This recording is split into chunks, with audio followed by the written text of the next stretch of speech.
mal car l'égocentrisme déséquilibre la société. Donc normalement, une société doit être une société collective, communautaire, comme ce cercle où chaque cercle est encerclé par un autre cercle comme un bloc solide.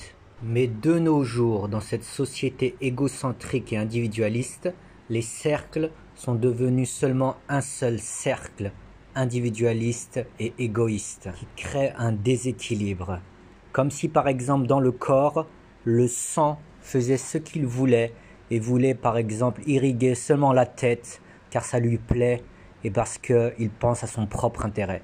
Donc cela créerait des déséquilibres comme des humains ayant une grosse tête et le reste du corps serait affaibli. Ou alors un bras largement plus gros que l'autre. Donc bien sûr, l'être humain doit construire d'abord pour lui-même, c'est un fait. Mais ensuite, dès qu'il a construit et qu'il a ce qu'il faut, il doit redistribuer et ne pas chercher la tour de Babel. L'argent, le savoir et toute chose est fait pour circuler et non pas pour être emmagasiné et stocké. Mais dans notre époque, on cherche d'abord son intérêt personnel sans penser aux autres.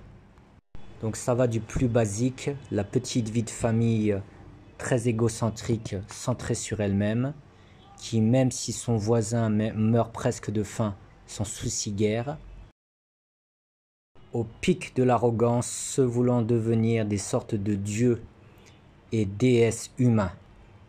C'est l'époque de l'égocentrisme et de l'ultra-égo et arrogance. Donc partout on a des dieux et des déesses symboliques, des idoles, comme la déesse du cinéma, le dieu du rock'n'roll, le dieu du basket, le dieu du foot, les dieux de la politique, avec des salaires atteignant des sommes astronomiques qui font mal à la tête. L'un gagne 101 millions d'euros sur une année pour taper dans un ballon et l'autre 548 000 euros par jour pour taper dans un ballon. Et pendant ce temps-là, des enfants meurent de faim dans certains pays et un génocide a lieu sous nos yeux sans que personne ne bouge. Génocide à Gaza comme tout le monde l'avait deviné. Tout cela à cause de l'égocentrisme et que les richesses ne sont pas redistribuées. Certains atteignent les cieux et d'autres sont 6 pieds sous terre.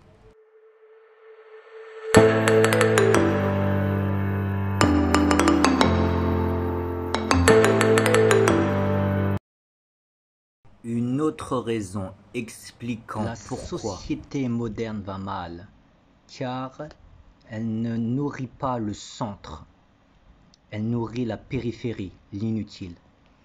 Donc qu'est-ce que le centre? Le centre, ce sont les besoins vitaux de l'être humain, ce dont l'être humain ne peut se passer et ce dont il a besoin. Donc par exemple, le besoin vital numéro 1 est de manger et de boire, sinon on meurt.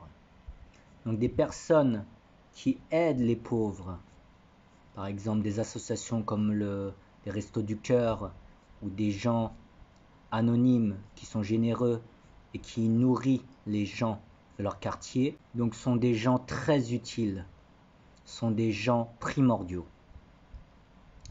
Ensuite, après manger et boire, il y a la santé. Donc par exemple, un médecin, un infirmier ou un aide-soignant sont tous primordiaux pour la santé, extrêmement importants. Ensuite, il y a l'harmonie, la sécurité, le respect entre les gens.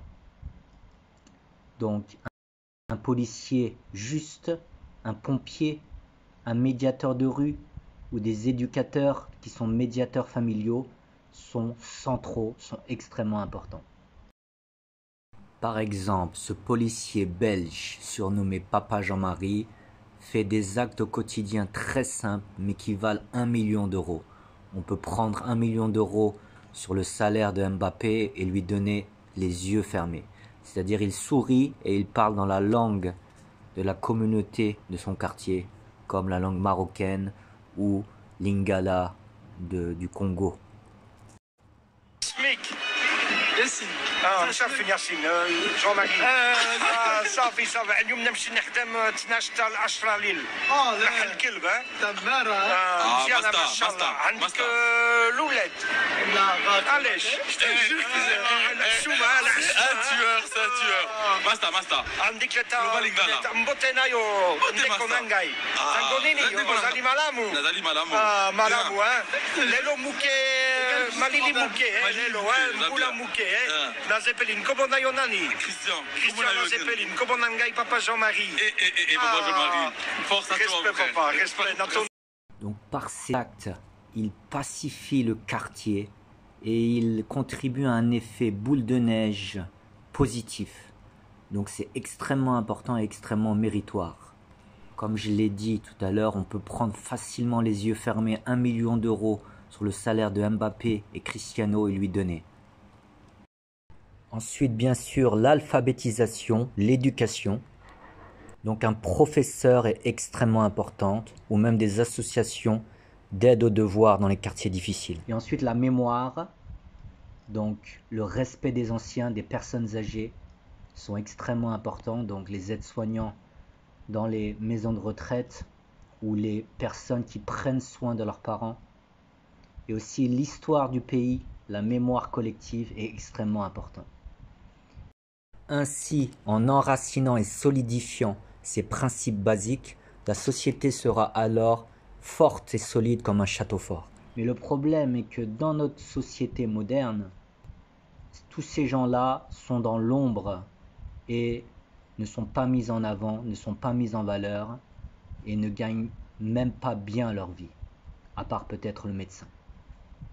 Et au contraire, on va mettre en lumière le divertissement, c'est-à-dire des gens qui sont à la périphérie, qui n'agissent que pour le plaisir des gens, mais sans réelle influence sur la société. En fait, ils ne servent à rien, dans l'absolu. On a juste à observer ce que les gens boivent et mangent lors d'un match de foot pour voir que c'est un simple divertissement et que cela est la chose la plus futile dans la vie d'une personne. Mais pourtant, on idolâtre des danseurs, des footballeurs, des chanteurs qui sont payés des millions et en même temps, comme on l'a dit avant, on laisse dans l'ombre ceux qui agissent au cœur de ce qui est vital pour la société. Donc la société est aussi solide qu'un château de sable. Et ces acteurs, ces footballeurs, ces artistes ne font rien pour les autres dans la majorité des cas et ils vivent leur vie que pour construire leur statut et le fait de devenir un dieu dans leur domaine. Donc en fait, ils n'agissent pas du tout sur le centre de la société, ils agissent pour eux-mêmes. C'est un peu à l'image de l'autographe. On va voir une star, on lui demande un autographe, il le signe, et puis ensuite c'est bye bye. Le reste, il dort très bien la nuit, même si toi tu galères dans ta vie. Donc leur engagement dans la société est à l'image de ce petit bout de papier et d'une petite signature, c'est-à-dire rien. Et par exemple, Michael Jordan, le grand basketteur, la légende, le dieu du basket, en 1998, on lui a demandé sur les conditions déplorables dans les ateliers Nike. Il a répondu « Oui, il faudrait que j'aille voir par moi-même pour vérifier ces conditions. » Et donc finalement, il n'a jamais été. Donc on voit vraiment qu'il s'en fout royalement. À moins qu'il ait eu une galère de fin de mois, pas assez d'argent pour y aller, le pauvre. Ensuite, dans le domaine politique, donc ça, on est tous au courant que le pouvoir est donné à des gens corrompus et sans scrupules. Et ces politiciens sont en réalité que des marionnettes, car les États sont sous contrôle des financiers. Donc tout ce qui est à la périphérie, qui est superficiel, gagne et est idolâtré. Et tout ce qui tente de pénétrer le centre est diabolisé ou est assassiné, comme par exemple ceux qui veulent changer la politique. Donc c'est à nous, les adultes, de montrer aux enfants et aux adolescents qu'il ne faut pas encenser avec exagération des gens parce qu'ils jouent bien au foot ou parce qu'ils chantent bien, par exemple. Ceci est futile et superficiel. C'est donc notre responsabilité de leur expliquer qu'il faut admirer quelqu'un pour ses valeurs humaines. Sinon, on risque de regretter et de se rendre compte qu'on a admiré et qu'on a fait admirer nos enfants des gens qui, en grattant au-delà du corps, sont comme ça. C'est vrai le cliché qui dit que les joueurs de foot sont bêtes? Peut-être que je le connais pas, peut-être qu'il existe quelque part, mais moi, ceux que je côtoie, ça va. Ils sont un minimum culturels. Oh non, pas ça. Pas aujourd'hui, pas maintenant, pas après tout ce que tu as fait. Aïe, aïe, aïe, aïe, aïe. É algo que eu tenho ambição. Como disse muitas vezes, quero entrar na história do futebol como o melhor. Dia após dia, faço o meu caminho. Com os títulos individuais e coletivos, vou conseguir. Muito obrigado a todos. Tenham uma boa noite e... Sim!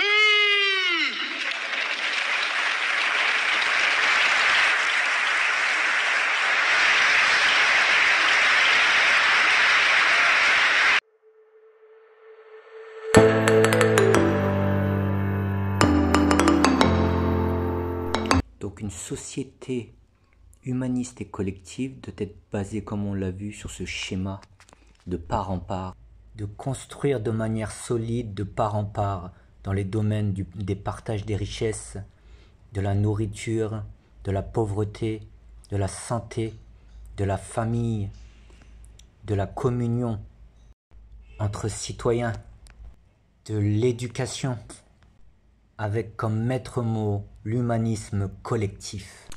Pour les hommes politiques, les chefs d'État, ils doivent donner l'exemple et être humbles et avoir un style de vie très simple, un petit peu à l'image de l'ancien président de l'Uruguay, Mujica, qui se déplaçait dans une voiture simple et avait un caractère humble, dans une société où tous les corps de métier gagnaient le même salaire. Ensuite, le commerce peut être autorisé, mais pas le prêt à usure, qui est un poison à effet lent, qui détruit le monde. Il faut que les riches redistribuent leurs richesses pour les pauvres.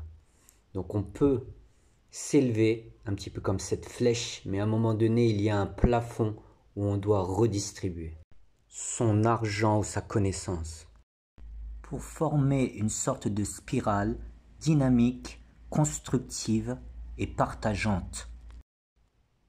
Pour le sport et les activités de divertissement, cela est très important que la société soit sportive. Et le sport est une école de la vie. Et pour les compétitions, que ce soit de sport ou de théâtre ou d'autres activités, cela est très bien pour les enfants et les adolescents pour se former et avoir confiance en eux. Vouloir être le numéro 1 peut aider la jeunesse pour se construire pour la dureté de la vie future, mais ensuite à l'âge adulte, il doit plus se former et se tourner vers le coaching et l'encadrement de la jeunesse. La starification doit être faite pour se construisant en horizontal, dans le partage, dans le collectif, et non pas de devenir un super-héros du sport, un super Cristiano, qui devra être vu comme une réussite verticale, mais faible à l'image d'une rose qui fane très vite.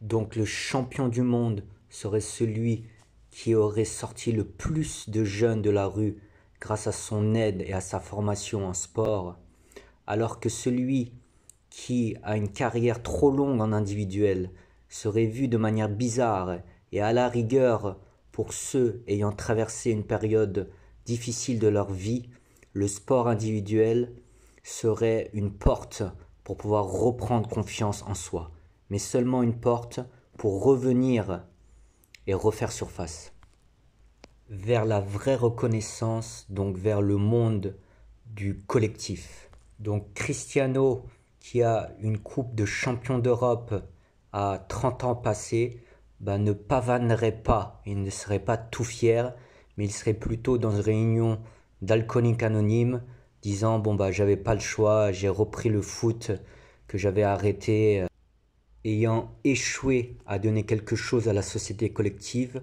puis ensuite je suis tombé dans l'alcoolisme, mais le football m'a aidé à reprendre confiance et j'ai été champion d'Europe. Et là, tout le monde l'applaudit dans la salle des alcooliques anonymes. Voyons comment aurait lieu dans une société collective la remise des trophées 2025, donc par exemple dans le domaine du cinéma. Le gagnant est...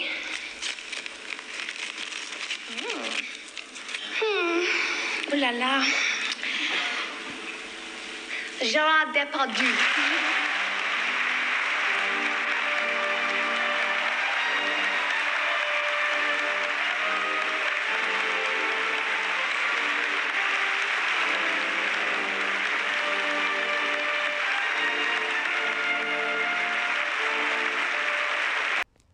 Donc le vainqueur pour 2025 en cinéma est un certain Gérard Depardieu ou Depardieu, je ne sais pas parce qu'il est anonyme, c'est quelqu'un qui est très altruiste.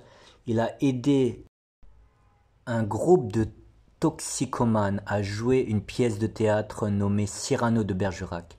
Et grâce à lui, des milliers de toxicomanes arrivent à reprendre une vie sociable et à abandonner la drogue dans sa région de Normandie. Ensuite, dans le domaine du football, le Ballon d'Or 2025. Le trophée Johan Cruyff revient à Luis Enrique. Luis Enrique.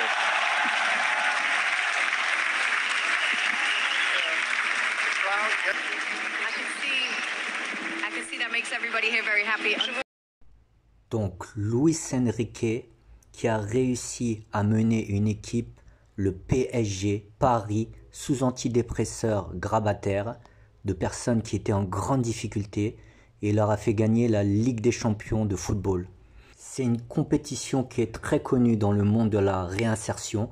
Ils ont pu gagner ainsi 1500 € pendant leur formation de 12 mois et ainsi se réinsérer. La finale a eu lieu à Perrières-en-Auge devant 1500 spectateurs, ce qui a été une grande émotion pour eux. Donc ça va permettre à ces joueurs de reprendre confiance et de revenir dans la société collective et humaniste. Celui-là qu'on appelle Kvara est géorgien et il va pouvoir utiliser son savoir-faire maintenant pour aider son village en Géorgie. Et celui-là s'appelle Marquinhos, il va aider les enfants des favelas au Brésil après sa descente aux enfers qu'il avait connue et dont il est sorti. Et celui-là, Ousmane, va aussi aider les jeunes des quartiers en France. Félicitations à eux. Espérons qu'ils réussissent dans la société collective et n'échouent pas comme certains joueurs qui restent dans la compétition individualiste. Comme un qu'on appelle Kiki qui a même oublié son prénom de naissance car il n'arrive pas à passer un cap vers le collectif et ces jeunes années où il gagnait des trophées quand il était enfant. Et un autre qui après 35 ans passés est toujours sur le circuit et arrête pas de crier « Je suis la bête, je suis la bête » et il fait des cris bizarres partout où il va, même au supermarché. Ici, lors d'une rencontre diplomatique du monde collectif, il a fait honte au Portugal en voulant à tout prix prendre le micro et crier « Su ». Uma boa noite e...